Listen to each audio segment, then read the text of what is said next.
Nicholas Pfungwa Gwete versus Anton Mbava. Hapa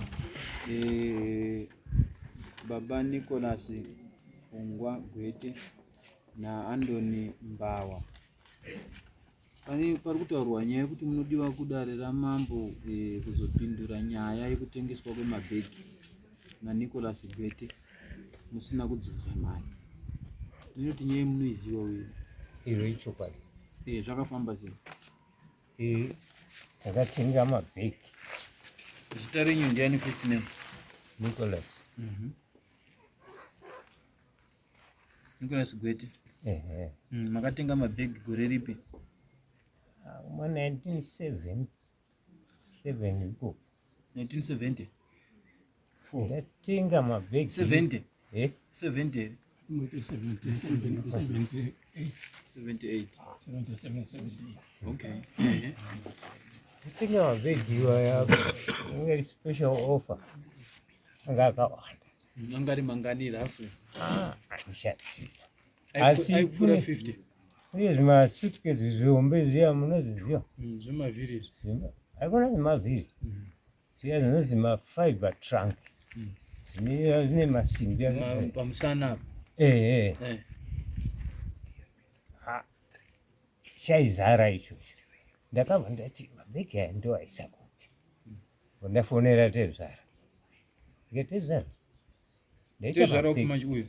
Sorry? Uyero. Tezvara ndaita mabhegi. Nokunoku havatengi vanoti vanouya kufactory. Zvinoita here kuti ndikutumidzirewo? Wakawa muromo umwe zvikanzi aiwa tumidzira hako. Ndatumidzira na Swift Transport. Ndagara vandasita follow up. Ndikati zvasvika here? Zvikanzi zvakasvika. Vandagara zvitengeswa.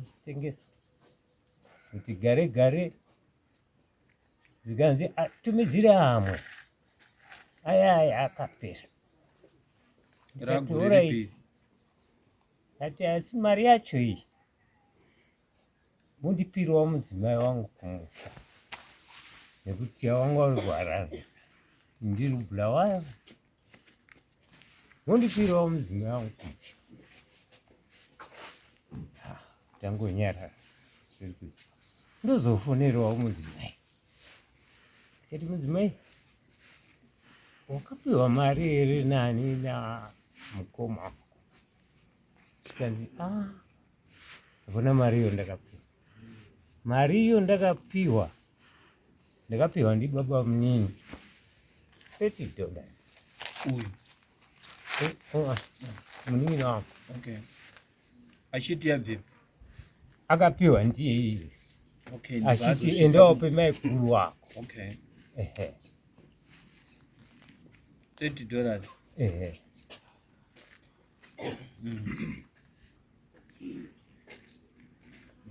Zvangopera zvakadaro. Zvadaro amount yanga iripo is 2.8. Paakabvisa $30 pakabva sara 2.5.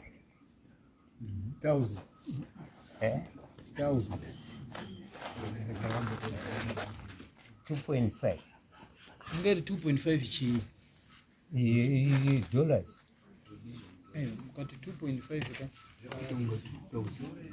2,500. Okay, 2,500. Okay. Yaifana kubuda pamasuitcase esana. Okay. Zvadaro. Kari kutezvara. Mai ari kuti hapana izvo akafuwa. Ngatinzwa nani? Hapana izvo akawana. Uri kufamba sei? Ndakabva ndangonyarara. Sandakanyararawo. Iye achimubvunza kwai ndakapa munin'ina wako mari iyoyo. Tikati munin'ina wangu ukanzi vandazotiwo munin'ina wangu vandamubvunza. Tikati shamwari ndipowo mari yangu wakapuwa nani? Ndatezvara. Munin'ina wangu vandipindurawo. Zikanzi mukoma inini ezvara wenyu haana kundipa mari. Akati iwe mukoma hauna kupedza kuroora. Hanimaona? Imi musinawo. Ndopandinomboguma Imi musinawo. inye Musinawo kupedza kuroora kwete kuti ndakapedza. Okay. Iyo baba Nyamba ndizvo. Baba Mbawa. Muri kuti chiwo nenyaya iri kutaurwa. Ndinotambira ndichidzoka ichiti inini mabhegi wangu akatumidzira mabhegi $30 ari kutaura ndini ndatengesa mabhegi. Value ari kutaura iyo panguva yerudhisha, nguva yaSmith, mabhegi akanga atumidzirwa acho anga ane value $280 kwete 1000. Kana pane munhu anga ane 1000 mubhengi makore vamutema Waifana kurejista. handiti anga ari $280. Samanzwa ati pakabviswa $30 zibva pasara $2,500. Mukabvisa $30 panosara $2,500. Pasara $250. Ende isari mari. Ndiyo mari yerudhisha. Handiti saka zvaita ini ndatengesa mabhegi aya. Munin'ina wakanga ari kwaHonda, ari mukomana. Wakaitika Honda yepaRuda, chikoro chaidzidzwa paRuda chiya ichi chemakosi chiya ichi. Wakashungurudzwa noutakudzwa varungu vanga vakaurayiwa makomo ekwaRuda. Kubva ndasangana ndaita 2 weeks ndichiuya kuno. Pandamuona ari kuno ndotsanangurira nyaya yake. Ndati ndotarisa kuti ndimusiya ari kuno, mwana ari panenge kushungurudzika. Kubva ndatakura nemunin'ina wake. Pandane naye muHarare. Ndaigara muKamuzu. Ndobva ndagara naye munin'ina wake, ndopandakafonera vamai aishanda paMonarchy. Ndikati Mukwasha, munin'ina wanyu ndinaye kuno, saka ndinoenda kubasa. Zvakadii kuti mabhegi andipe munin'ina wanyu paanenge achivarairwa zvake kunongo achitengesa? Akabva ati hazvina dambudziko. Ndobva ndapa mabhegi ako munin'ina wake.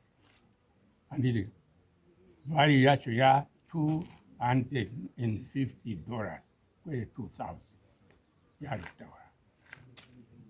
Tagara ndobva ndazopinza munin'ina wacho basa pandaishanda.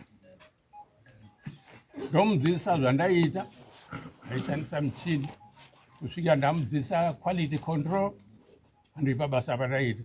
Iye Mukwasha wangu akarora hanzvadzi yangu namba 3 kubva pandiri. Ndodi vaibva kuna Jese Saunyama kubva kuBulawayo. Waisvika ndichishanda nemunin'ina wake. Ndikataura nevarungu vangu inoti hama dzangu dzinoshanda kuBulawayo dziri kuenda kuNyanga. Saka kuti inini ndiite time yekunotaura nevanhu ava, zvakadii kuti ivo vagare apa watandira ndichitaura vari apa mubasa imo. Tati paMarket House kona anomuziva muHarare. Apa neJazen pamhiri pacho. Ndainowatengera kreti yemhamba awa chimwapa ini ndiri kuita basa nemunin'ina wake. Handiti kusvikira inini wacho ndakazoti Mukwasha ndakuenda, vaiuya vachiuya kumusha vachidzoka, ndaingovaitira zvimwe chetezvo kusvika ndasiya munin'ina wake pabasa ipa. Ndakuti ndakuenda kuCommissioner Advertising, ndosiya munin'ina wake ndianga atobata chigaro chandandinacho pabasa ipapo. Vaingoitirwa zvimwe chetezvo, kuuya nedoro mubasa, murungu aipfuura apa vari kumwa doro, munin'ina wake ari pabasa, vananda pamabhegi. Handiti haana kuti akamubvunza inini wacho hana kunditaurirawo kuti ko mari dzii. Handiti svika ndaenda kuCommissioner Advertising wabva asara ipapa, vaingoitirwa zvimwe chete. Mudzimai wake hanzvadzi yangu ndakazoshaya pane mari yarutaura $30. Ndobva tagara. Iye wacho uyu Mukwasha akazoti ndakuenda iye munin'ina wako, ndakusiya basa ndakuenda kuSouth Africa. Baba wavo ndio kwangu ari. Nguva yeCP wabva waendawo futi kuSouth Africa. Vanga vatatu. Baba nevana munin'ina wavo. Makampa masuitcase mangani muchiri kuyeuka? Ndito kumakore acho dai kamuti ngarundiye uchidza kuti munhu ana undipa mari yangu. Ndandichine memory pakukafuka kuma-19 changu kuma-1977-78. Memory yacho kana zvino ndazvipa. saka value yacho 260 ndiyo yanga sara pane 30,000 anamu yakauya kwa Sutuke zimwe emboita mari. handichatomboyeuke mapuraizi acho tomabhegi twemadzimai utu $2 twaita mari. handichatomboyeuke mari yerwishi Because munoziva kuti nyaya yacho ka painonetsera ndipo mukasanyatsa kutsanangura kuti tibude nejudgment chako kunotinetsa. Ndosaka munozwa tiribvunza kuti makatengesa zvemari yemboda kuti mari toda kuti titsvage kutseketudza kuti tingabuda neanza iyi. Naizvese zvikangowa zvekuti ndakangano zvobvura kuti tingotandara hedu hapana chinombobuda. Brazil mari yacho yavhalines. makore acho iye ndofunga over 50 years by now. But mungakangana here kuti mungatondora kuti bhegi raita mari 1. Ndiwo mungato mabhegi zvoenda nekukura kwavo. Asi toti the smallest raita mari. Ndimona kamwe $10 $10 yange tine $10 zvitsvuku here kana kuti tasati tasvika tsvuku $10 zvitsvuku yange iri kuita bhegi iroro. amwe achiita less than that, amwe achiita more than that. mari pa$30 kuta mabhegi mangani handichatoyeuke time Because nyaya yacho chairi kuita ndechekuti mukasanyatsa kutitsanangurira mari yaishandiswa mazuva iwayo haisi yatiri kudini yatiri kushandisa. Saka toda kuti mukatitarira mafigures tinokwanisa kuvhaliwa kuti kubva panguva iyo kusvike panguva yakati tingaiisa pamari.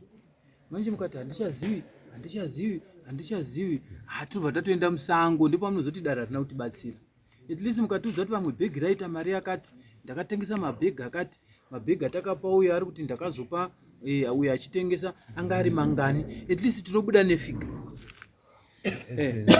mukadzoma mamany points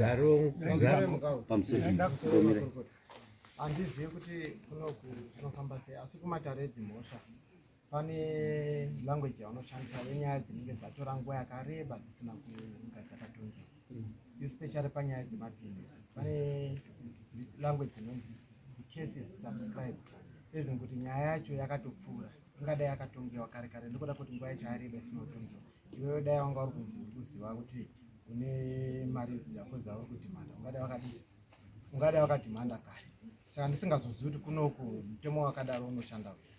Rega ndikubatsire ndichiti iwe uri munhu mutema zvauri kutaura ndezvekumakotsi echirungu. Wakambonzwawo here kuti wepakati wari kuripa wane chinhu chawakasoita? Wakambochinzwawo? Wakambochinzwawo here? Kana kuti mumusha umu muri kuripwa ngozi munhu akasouraiwa kare, handiti ka hapana munhu akamboti akasouraiwa kare saka haacharipwi, handiti? Saka kuno kunyange zvakaitika 100 years ago, kuno kunyange zvakaitika 100 years ago, nekuti nyaya yatiri kutaura iyi ndoda kuti unzwisise. Uyu baba uyu akafa nhasi asipo, muri inogona kuzoripa uyu afa uyu kuti makasodya mari yangu ende mukasaripa munopera. Hakusi kuti uyu anoroya vavo, handiti, but munopera. Saka isisi tinotonga mani. Izvo zvamuri kutaura izvo ndezvekuchirungu kusinotonga chikaranga. Nekuti dai kwanga kuri kwokuti zvaiitwawo sematauro ari kuita kuno kungozi tingadai tisingambodiri paye tichingoti zvakapfuura izvi. Noti ngozi kana chitaura zvengozi tinotaura zve15, 20 years, 30 years back, handiti, but tikada kutarisa varume wabva kubasa handifungi kuti vanosvika 40 years wabva kubasa. Saka inyaya yekuti tikairegera inogona kupedza dzinza mangwana. Saka kuno kuti tinotonga takasununguka. Mino ndakupindura. Saka imi mwaonana baba. ndofambira zvaunoti ndaifana kupedza ndizvo. Saka pandagumira ndipo kuti vakazoenda kuSouth Africa vakashanda, baba wacho vanga achiripo, vakabva vaita baba nevana vake vangani vairi, vakashanda nemunin'ina wavo iye andaka pashi adeka. Kubva baba wabva varitaya gare ivava wabva wadzoka. Hanzvadzi yangu apa yanga ashaya handiri vakuno kumusha kuno munin'ina wavo iyo wamakapa masukesi aiuya ndakatichaya 2011 aiuya unzwa kuti tezvara vari kuno aindishedza kumba kwavo apa kwemunin'ina wavo aiziva kuti tezvara wanoda waizvo aiuya nezvima 5 lita zvewaini. Asi makambotaura here nyaya yemabhegi pamunenge muri kumwa henyu? Hana kutaura. Ndakatofunga kuti akapiwa mari yako. Asi makabvunza here wamamapa mabhegi kuti iwe wakazosvisa here mariya? Handina kutombowana pfungwa yese kuti munini wake zvakafanira ndikapa kuti mudziva. But mungadai makabvunza ka. Inini ndikapa bamunini kuti endai mupa nhingi mari. Ndinozobvunza kana munhu wacho kuti iwe mari yakasvika here. Saka ndio kana ndikati apa taita dare test. Handiti munhu akasimuka akaigona kuzonditi werera ndikatezva rake. Hanzvadzi yangu ndio mudzimai wake namba 3 kubva pandiri. Aigona kuti munhu wako akati wakapa mabhegi anaondipa pamari yako. Haana kusvika izvezvi pakazoshaya munin'ina wacho mani. Pashayika munin'ina wacho. Ini wacho pamusi wenhamo ndandiripo. Musi wegwewa mbasha ndandisipo. Ndopandazonzwa vanhu vari kubva uko akagwewa mbasha kuya zvanzi uri kudiwa ko kwagwewa. Kwakanaka here zvanzi uri kudiwa. Saka ndazoenda kuri zuva retatu. Ndasvika mhuri yeZimbabwe yanga irimo wekwagwetu vanga varimo. Andidika ndopirwa nyaya iyi. Ndobva ndangowatsanangurirawo nyaya iyi. Ndiwo mamiri azvakaita ndasodaida. But iye pache zvake akataura kuti munhu afa ane mari yangu panhamo uyu. Kutaura munin'ina wake afa. Hana kuti samba wane mari yangu. Saka tagara manje ndasvika uko ndawatsanangurira kudaro. Izvi zvokuti yese afanira kutomboya kuno fanira kuitwa inonzi out of court settlement kuti tisvike kuno. Takaenda ikoko ndokutsanangurira nyaya iyi nemhuri yekwadzapasi nemhuri ndivana sekuru wake mai wake anobva kwadzapasi newekwagwetu wacho. Iye akazongosunguka kubuda akatisiya ndikati saka mandidaidzire. Ngatichidimbure. Ndinofunga taane kaidhiya mbijana karipo kekuti masuitcase anga suppose kuita 280 ukabhadhara 30 ukasara 200 250 handika. Saka tiri kuti chipa mari yakasara iyi tingagona here kuti titarise nevalue yemari yatinayo kuti tingaiisa pafiga ipi. Ende imimi muri willing here kuti mubhadhare kuti uyu chigumbu chipere kwamuri kana kuti muda kuzosiya nhamo kudzinza. Nokuti zvinhu zvakadai ipfukwa inozonetsa vana mangwana. Makura ezvemaita zvamakaita izvi. Saka tauda kuti tiwirirane pafiga apa kuti kana tikati hedu semari dzatakurarama mazuva ano mukaona 250 US mongomupa toziva kuti zvavharana. Kana kuti tikada kuti tidzikisewo mari yachona hatichazivi kuti value by that time nevalue yatina tingaivhaliwa sei mari. Because pane mari nyangwe mimi amakapa munin'ina wake asi still mari haina kudini? Haina kusvika. Kana dai ngozi ichiuya inouya mumba menyu imimi. Ndokuti imi ndimi makatambidzwa mukazotambidzawo. Saka kana dai mhepo inouya mumba menyu imimi ndimi muchazobvisawo mhepo imoendesawo kwamakaendesa masuitcase. Handiti muri kuona. Saka isisu sevanhu tida zvinhu zvinopera, hatidi zvinhu zvinepfukwa mangwana zvinozo tiri kutambudzika nenyaya dzakabatwa nevakuru. Handitika. Saka ndoda kuti mubude pachena baba kuti ngatibatsirane kuti 250 yamutaura yakasara ndimi ruziva total yemasuitcase. Handitika. Muri kuti chiwo nemari iyi kuti tipewo baba ava pamari yavari kutaura yavari kuchema kuti pawanofawo mwoyo wavo wakachena pakati patezvara nemukwambo. Muri tezvara nemukwambo. Zvinhu zvinofanira kunga zvakareruka izvi. Takaita out of court settlement. But akabuda kwenu. Saka nhasi ngatichienda ndakutapa inini wacho ndakutoti kubva kwatichaita pano nokuti munhu anga kushungurudza nditete wangu mudzimai unin'ina wake nditete wangu undasakutani haasi kushungurudza ba ari kukana mari yake angati tikati ari kushungurudza ari kutaura zvisi inini wacho ndichaita workout ndoona kuti ndoita sei but iye wacho ngaachisiya kushungurudza tete wangu handisi kushungurudza musapindurane ba obva ndati inini wacho ndobva pana mundichaona kuti ndoita sei. Istoda mashoko manje kuti tinyore panapa baba kuti noisa 250 ndichaona ndikabva pana ndona ndoita zvamunoita baba iyi mukududza muri kuita mashoko enyu anoparura mukana wacho ndakaona kuti mwedzi yakati ndipo ningwa 250 iyo yacho ndichaona zvino inouya pano anekuya pano inouya pano unozikanwa asi mazuva anenge ari kuenda mukadoma zvinyorwa pasi kuti ndiri kutarisira pamukana yakati. Ameno baba Gwete zviri kutaurwa muri kuzvinzwa. Mune chinopikisa here pane zviri kutaurwa naye? Paamaundi ndiri kuramba. Aiwa, zvatakuda kuita babaka, takuda kuti tisangane pakati. toda kuti tisangane pakati. Handi murunzi wababa wari kuti ndakazopawo munin'ina wenyu kuti atengese, ndiko zvakazotsakatikira. Asi mhosva wanayo inoti ndiwo wamanga madini, wamanga mapa. Saka takuti satezvara nemukwambo mukabva matemerana pamutanda here? Aiwa, ndimi changamire mungatipoza ndosaka ndiri kuti manje mukwasha aita zvakanaka ngazojamba mutemo wenyu. Aiwa, uzi mutemo. Isusu dare redu tinoda kuti tiwirirane. Handiti dare redu ndere kudyidzana. Hapana anofanira kubva pana pari kuchema, munhu wese anofanira kubva pana pari kudini, ari kufara. Nokuti dare redu ndere kuyananisana. Ndosaka ndati pamari yakanga iripo vari kuti pamasuitcase ese andakapiwa aifanira kubudisa 280. Saka bva ndabhadhara 30, wakasara 250. Saka isi achadi kutombotsvaga ba zvakawanda.